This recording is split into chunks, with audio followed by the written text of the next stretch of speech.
हर question एक मौका होता है अपने आप को बेटर बनाने का। एमसीक्यूज सिर्फ ऑप्शंस नहीं होते, ये आपकी सोच, स्पीड और स्मार्टनेस का टेस्ट है। जो सिर्फ सपने नहीं देखते, सपनों को सच भी करना जानते हैं। इसमें हम लोग कुछ एमसीक्यूज को डिस्कस करेंगे विद एक्सप्लेनेशन। सनशाइन विटामिन भी कह रहे हैं हमारी बॉडी के अंदर प्रोड्यूस भी हो रहा है। अब जो हमारी बॉडी के अंदर प्रोड्यूस हो रहा है तो वो क्या होगा? हार्मोन होगा। Which of the following disease is caused by the deficiency of niacin? Her question एक मौका होता है अपने आप को बेटर बनाने का। एमसीक्यूज सिर्फ ऑप्शंस नहीं होते, ये आपकी सोच, स्पीड और स्मार्टनेस का टेस्ट होते हैं। Hello everyone, my name is Lisha Washne. स्वागत है आप सभी का ओपन एमसीक्यूज पर टैक्सो एकेडमी में। आज का जो सेशन रहने वाला है ये उनके लिए है जो सिर्फ सपने नहीं देखते, सपनों को सच भी करना जानते हैं। तो अपने कॉन्फिडेंस को हाई करिए, माइंड को शार्प करिए और चलिए शुरू करते हैं आज की क्लास, जो कि आपकी रहने वाली है बायोकेमिस्ट्री का एक और इंटरेस्टिंग टॉपिक विटामिन्स की। इसमें हम लोग कुछ एमसीक्यूज को डिस्कस करेंगे विद एक्सप्लेनेशन। तो चलिए बिना देरी करें हम लोग स्टार्ट करते हैं आज का जो सेशन है। सो पहला क्वेश्चन अगर हम लोग देखें यहाँ पर, so the first question is phylloquinone is also known as. तो फाइलोक्विनोन जो होता है उसको हम लोग क्या कहते हैं? तो विटामिन्स की अगर हम लोग थोड़ी सी बात करें तो विटामिन्स आपके ऐसे ऑर्गेनिक कंपाउंड्स हैं जो आपको माइनर क्वांटिटी में डाइट के थ्रू चाहिए होते हैं अपने बॉडी के बायोकेमिकल फंक्शंस के लिए। काफ़ी सारी मेटाबॉलिक एक्टिविटी आपके विटामिन्स के थ्रू यहाँ पर होती हैं। तो फाइलोक्विनोन आपका एक विटामिन का ही नेम है। किस विटामिन का नेम है? क्योंकि विटामिन जब भी आप पढ़ते हैं, vitamin A, vitamin B, vitamin C, vitamin D, vitamin E, तो इनके हमें साइंटिफिक नेम भी पता होने चाहिए। तो वही है फाइलोक्विनोन आपका साइंटिफिक नेम है किस विटामिन का? तो ऑप्शंस ये हैं आपके vitamin A, vitamin C, vitamin D और विटामिन के। तो जल्दी से आप इसको अपने दिमाग में एकदम फिट कर लीजिए, सोचिए कि इसका आंसर क्या हो सकता है। देन हम नेक्स्ट स्लाइड में इसको यहाँ पर आंसर को डिस्कस करेंगे और उसको एक्सप्लेन हम यहाँ पर करेंगे। तो फाइलोक्विनोन को हम लोग क्या बोलते हैं? यस, तो correct option is vitamin K. तो विटामिन के जो होता है, जैसे कि के से याद आता है कोएगुलेशन, मतलब विटामिन के आपका कोएगुलेटिंग प्रॉपर्टी के लिए इस्तेमाल किया जाता है हमारी बॉडी में जो ब्लड क्लॉट होता है। तो विटामिन के को हम लोग फाइलोक्विनोन के नाम से जानते हैं और मेनली जो विटामिन के1 होता है उसको हम लोग फाइलोक्विनोन के नाम से जानते हैं। ठीक है, तो विटामिन के आपका फैट सॉल्युबल विटामिन है। तो विटामिन आपकी दो कैटेगरी में डिवाइड किए जाते हैं, फैट सॉल्युबल विटामिन और water soluble vitamin. Fat soluble vitamin में आ जाते हैं ए, डी, ई, के। तो ये जो आपके ए, डी, ई के विटामिन है ये आपके फैट सॉल्युबल है, जबकि जो विटामिन बी कॉम्प्लेक्स और विटामिन सी है ये आपके वाटर सॉल्युबल विटामिन होते हैं। तो विटामिन के आपका एक फैट सॉल्युबल विटामिन है जो आपका स्पेसिफिकली वेरियस कोएंजाइमेटिक फंक्शंस यहाँ पर शो करता है। यह आपके ब्लड क्लॉटिंग फैक्टर्स के लिए इस्तेमाल किया जाता है, इसेंशियल होता है कोएगुलेशन का। ठीक है, तो कोएगुलेशन मैंने बताया अभी क्लॉटिंग के लिए इस्तेमाल किया जाता है। विटामिन के का काम होता है जितने भी क्लॉटिंग फैक्टर्स होते हैं उनको एक्टिवेट करना। तो ये एक्टिवेट करता है जितने भी प्रोटीन्स होते हैं, फैक्टर्स होते हैं, जैसे कि सेकंड है, 7th है, 9th और 10th है, इन सभी को ये क्या करता है? एक्टिवेट करने का काम करता है। इसको इसलिए हम लोग एंटी हेमरेजिक विटामिन भी बोल सकते हैं या कोएगुलेशन विटामिन के नाम से भी हम इसको जानते हैं। 3 फॉर्म में एग्जिस्ट करता है, K1, K2 and K3। K1 को हम लोग फाइलोक्विनोन बोलते हैं, K2 को हम लोग मेनाक्विनोन बोलते हैं और K3 को हम लोग मेनाडायोन बोलते हैं। फाइलोक्विनोन की बात करें ज़्यादातर प्लांट्स में पाया जाता है। मेनाक्विनोन जो होता है वो ज़्यादातर अपने इंटेस्टिनल बैक्टीरिया में पाया जाता है और मेनली एनिमल्स में पाया जाता है। K3 की बात करें मेनाडायोन की, तो ये आपकी सिंथेटिक फॉर्म होती है विटामिन के की। सो ये सारा एक्सप्लेनेशन होता है विटामिन के का। चलिए, आई होप सर ये कॉन्सेप्ट सभी को समझ में आया होगा। नेक्स्ट क्वेश्चन की तरफ बढ़ते हैं। So the next question is beri is due to deficiency of. तो बेरी एक डिसीज का नाम है और वो किसकी डेफिशिएंसी की वजह से होती है? तो यहाँ पर आपके ऑप्शन है vitamin B12, vitamin B2, vitamin B1 और इसमें से कोई भी नहीं। सो एक बात याद है, जब भी हम लोग बेरी डिसीज पढ़ते हैं तो बी से हम लोग याद रखते हैं कि विटामिन बी कॉम्प्लेक्स से होती है, राइट? तो अब कौन से विटामिन बी से होती है? विटामिन B12 भी है यहाँ पर ऑप्शन, विटामिन B2 भी है, विटामिन B1 भी है। सो द करेक्ट ऑप्शन की अगर हम लोग बात करें तो यहाँ पर जो करेक्ट ऑप्शन है बेरी होता है मेनली आपका विटामिन B1 की डेफिशिएंसी से। So correct option is vitamin B1, जिसको हम लोग थायामीन के नाम से जानते हैं। Vitamin B1 is also known as thiamine, और एंटी बेरी भी बोल सकते हैं इसको, और एंटी न्यूरेटिक विटामिन के नाम से भी हम इसको जानते हैं। तो सारे नाम आपको याद रखने हैं, कोई भी नाम यहाँ पर पूछ लिया जा सकता है। तो थायामीन की बात करें तो ये आपका बी कॉम्प्लेक्स है और जो कि आपका वाटर सॉल्युबल विटामिन होता है। इसकी जो डेफिशिएंसी होती है उसको हम लोग बेरी बोलते हैं, ठीक है। तो बेरी आपकी विटामिन B1 की डेफिशिएंसी की वजह से होती है, थायमिन की डेफिशिएंसी की वजह से होती है। मोस्टली उनमें देखा जाता है जिसमें एक्सक्लूसिवली पॉलिश्ड राइस यहाँ पर लिए इनटेक किए जाते हैं स्टेम्पल फूड के नाम पर। तो जो होते हैं जैसे कि जो आपके चावल होते हैं उन पर अगर पॉलिशिंग हो जाती है तो उसमें 90% थायमिन यहाँ पर रिमूव हो जाता है। तो ये जो होता है कॉन्सेप्ट, ये इसी वजह से, ये जो आपकी डेफिशिएंसी है ये इसी वजह से होती है जो पॉलिश्ड राइस यहाँ पर इनटेक करते हैं। दो टाइप की बेरी होती है, एक होती है वेट बेरी जिसको हम लोग कार्डियोवैस्कुलर बेरी के नाम से जानते हैं और ये मेनली आपके हार्ट पर अटैक करती है।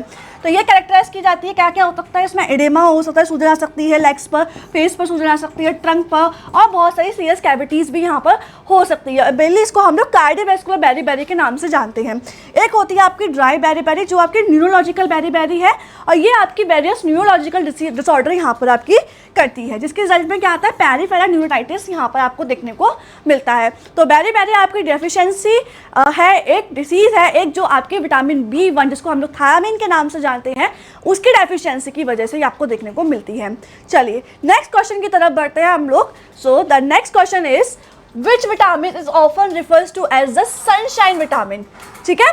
तो विटामिन को ऐसा कौन सा है जिसको हम लोग सनशाइन विटामिन के नाम से जानते हैं। बहुत इजी कॉन्सेप्ट है, सन से याद आ गया। अब जो भी लोग होते हैं सनशाइन, तो अब क्या कहते हैं, अब बिल्कुल आपको घर वाली बात आ गई इसमें। सनशाइन विटामिन किसे कहते हैं हम लोग, क्योंकि बॉडी जो होती है वो उसको प्रोड्यूस करती है। एक और क्वेश्चन यहाँ पे मैं बता दूं कि ऐसा क्या है जो हार्मोन भी है, विटामिन के साथ साथ क्या है, हार्मोन भी है। तो यहाँ पे ऑप्शन है आपके विटामिन डी, विटामिन के, विटामिन ए और विटामिन सी। सनशाइन विटामिन भी कह रहे हैं हमारी बॉडी के अंदर प्रोड्यूस भी हो रहा है। अब जो हमारी बॉडी के अंदर प्रोड्यूस हो रहा है तो वो क्या होगा, हार्मोन होगा, ठीक है। तो इसमें से क्या करेक्ट ऑप्शन है, so the correct option is vitamin D. Yes, vitamin D जो होता है सन से मिलता है, हमें ऐसे ही कहते हैं ना, लेकिन नहीं, सन जब यूवी लाइट्स हमारी बॉडी के ऊपर आती हैं तो हमारी बॉडी के अंदर विटामिन डी प्रोड्यूस होता है, ठीक है, एक्टिवेट होता है। कैल्सिट्रायोल जैसे हम लोग बोलते हैं वो आपका एक्टिवेट होता है, ठीक है। तो विटामिन डी आपका वेट सॉल्युबल विटामिन है। ये आपका स्ट्रॉल जैसा स्ट्रक्चर रहता है, जो स्टेरॉइड कोलेस्ट्रॉल आप लोगों ने देखा होगा स्ट्रक्चर उसका 17 कार्बन वाला स्ट्रॉल स्ट्रक्चर से हम लोग बोलते हैं, तो वो यहाँ पर उसके जैसे ही रिजेंबल करता है उसका स्ट्रक्चर, और ये हार्मोन की तरह एक्ट करता है क्योंकि हमारी बॉडी के अंदर ये प्रोड्यूस हो रहा है। हेस एक साइंटिस्ट थे, उन्होंने इस चीज़ को बताया था कि जब यूवी लाइट हमारी बॉडी के अंदर आती है तो वहाँ पर आपके एंटी इलेक्ट्रिक एक्टिविटी यहाँ पर होती है, तो उन्होंने ये इसके बारे में बताया था। तो विटामिन डी किसने आइसोलेट किया था, एंगस साइंटिस्ट थे, उन्होंने बताया कैल्सीफेरॉल। विटामिन डी को उन्होंने कैल्सीफेरॉल के नाम से पहचाना। आर्गो कैल्सीफेरॉल, कॉलिक कैल्सीफेरॉल, ये दोनों ही सोर्स होते हैं विटामिन डी की एक्टिविटी के लिए, इसलिए हम इसको प्रोविटामिन के नाम से भी जानते हैं। 7 डिहाइड्रोक्सी कोलेस्ट्रॉल यहाँ पर इंटरमीडिएट की तरफ फॉर्म होता है।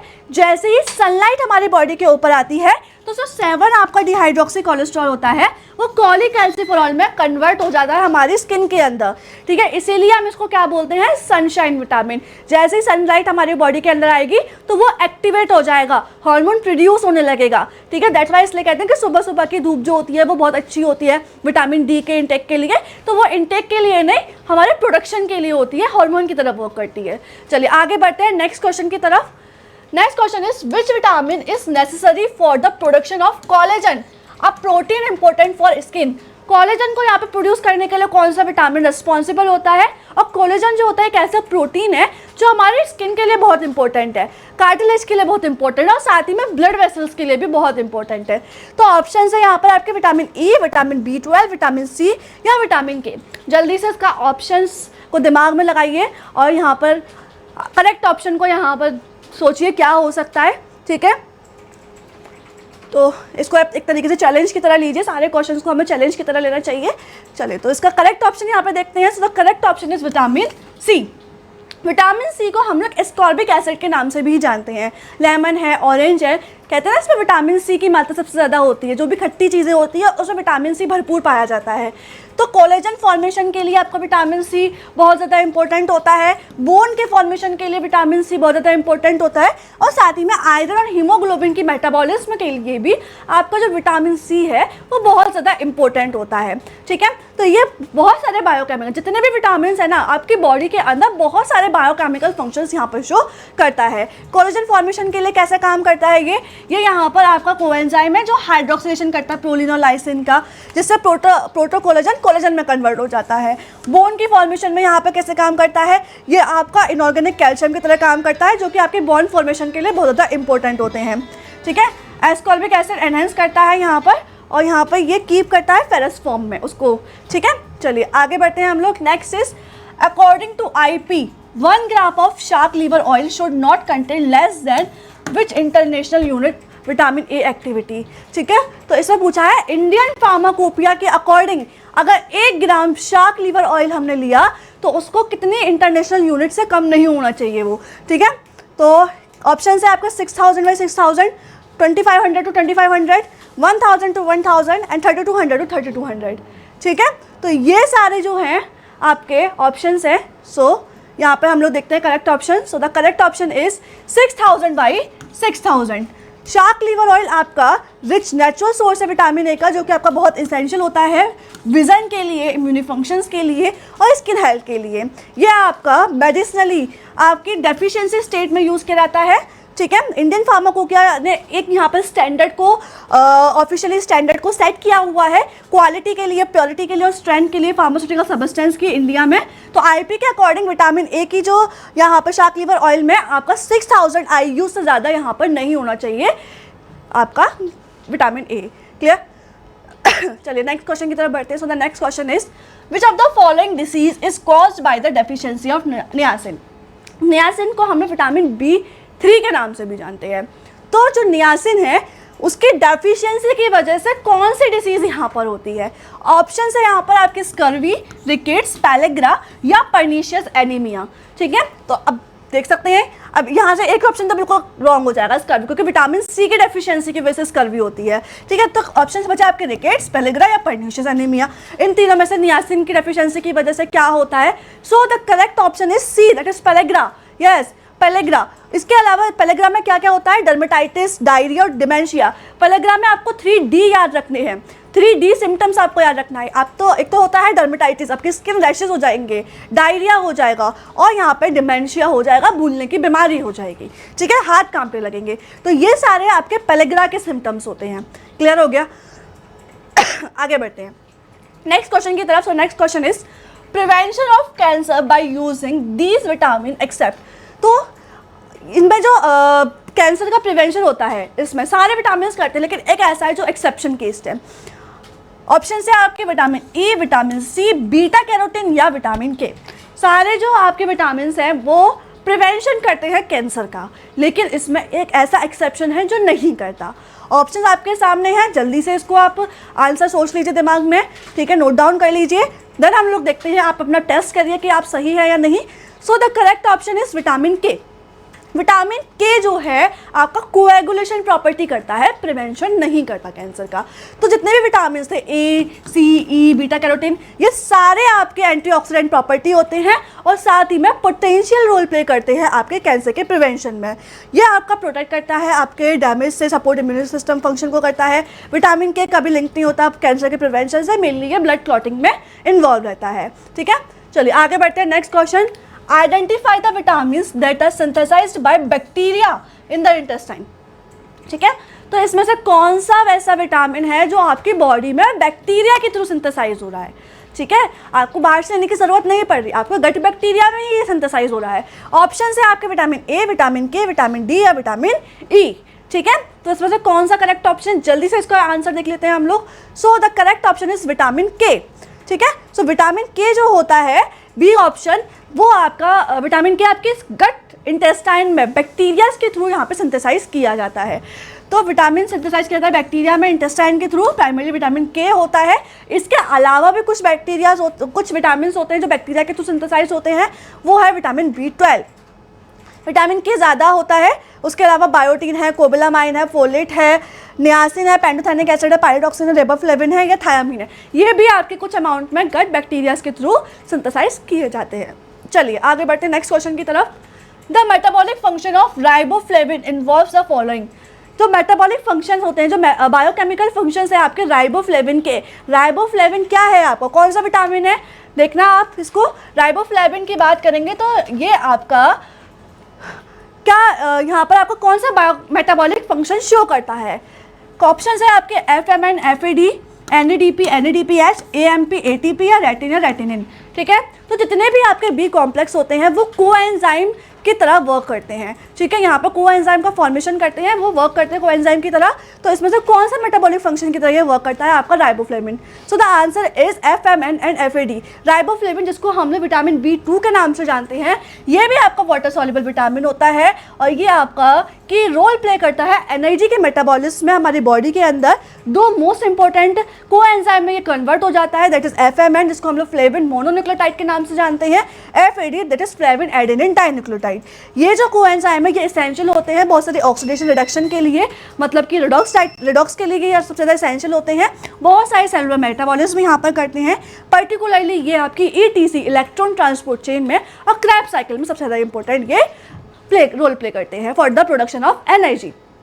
आगे बढ़ते हैं, लास्ट क्वेश्चन की तरफ हम बढ़ते हैं यहाँ पर। So the last question is which among the following is caused by riboflavin deficiency. तो इसमें पूछा गया है इसमें से कौन सा ऑप्शन करेक्ट है जो आपको बताता है राइबोफ्लेविन की डेफिशिएंसी को। ऑप्शन है आपके पेलेग्रा, मेंटल डिटेरियोरेशन, चिलोसिस या डर्मेटाइटिस। ठीक है, इसमें से कौन सा राइबोफ्लेविन मतलब विटामिन B2 की डेफिशिएंसी यहाँ पर बताता है। So the correct option is cheilosis. ठीक है, तो चिलोसिस जो आपके माउथ होते हैं उसके आसपास थोड़ा सा इन्फेक्शन हो जाता है, वो चिलोसिस है। ठीक है, तो राइबोफ्लेविन डेफिशिएंसी यहाँ पे चिलोसिस करती है। फिशर्स हो जाते हैं कॉर्नर्स में माउथ के। ग्लॉसिटिस भी यहाँ पे आपको दिखाता है, जो टंग बहुत ज़्यादा स्मूथ हो जाती है, पर्पलिश कलर की हो जाती है। और डर्मेटाइटिस स्किन इन्फेक्शन भी यहाँ पे ये शो करता है। डेफिशिएंसी बहुत ज़्यादा अनकॉमन है, इट इज मोस्टली ज़्यादातर विटामिन डेफिशिएंसी में नहीं देखने को मिलती। क्रोनिक एल्कोहलिस्ट वाले जो होते हैं उन्हीं को, जो सबसे ज़्यादा अमाउंट में एल्कोहल इंटेक करते हैं, उनको विटामिन B2 की डेफिशिएंसी यहाँ पे देखने को मिलती है। ठीक है, और यहाँ पर ये आपका ग्लूटाथायोन रिडक्टेस एंजाइम जो है उसके लिए यूजफुल होता है। एंटी मेटाबोलाइट की बात करें तो गैलेक्टोफ्लेविन ये आपका राइबोफ्लेविन का एंटी मेटाबोलाइट की तरह ये वर्क करता है। चलिए, तो आज के लिए इतना ही। आई होप सो आप सभी को सारे के सारे कॉन्सेप्ट विटामिन के अच्छे से समझ में आए होंगे। ठीक है, तो ऐसे ही मोर वीडियोस के लिए आप फॉलो कर सकते हैं टोटेक्सो अकेडमी के पेज को। ओपन MCQs को यहाँ पे आप फॉलो कर सकते हैं और अपडेट्स के लिए आप यहाँ पर फॉलो कर सकते हैं टोटेक्सो अकेडमी को सारे सोशल मीडिया पेजेस पर। Thank you so much.